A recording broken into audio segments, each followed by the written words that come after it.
Start. ઓમ સાઈ રામ. આજે ફરી રવિવાર અને દર રવિવારની જેમ આ રવિવારે પણ અમારા હરેશભાઈ ઘણા વર્ષોથી અહીંયા જે આવે છે ભોજન લેવા માટે, અને આજે એમની સાથે ખૂબ આનંદથી બેઠા છે. અમારા હિતેશભાઈ આવ્યા છે પટેલનથી, એમની સાથે બી બેઠા છે. એમને કહીશ કે જરા અમારી સેવા વિશે બી શબ્દ છે.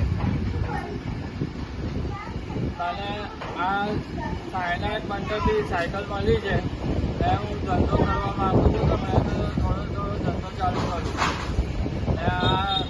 અને હિરેનભાઈ મદદ કરે છે અમારી સેવા કરે છે.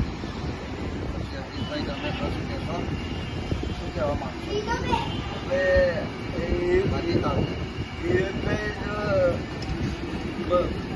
બહુ ટાઈમ માંગે છે, આનંદ બહુ આવે છે. એટલે પછી આવી મદદ બહુ મત બનાવે છે બધાથી. એટલે યાર બહુ આનંદ થાય છે. પ્રસાદ લેવા આવો છો તો આનંદ થાય છે. લેવા આવું તો આનંદ થાય છે મને. અમારું આ સાહિત્ય દીવાને ગ્રુપ આવું સેવાનું કાર્ય કરે, તમને કેવું લાગે? આવું લાગે છે મને.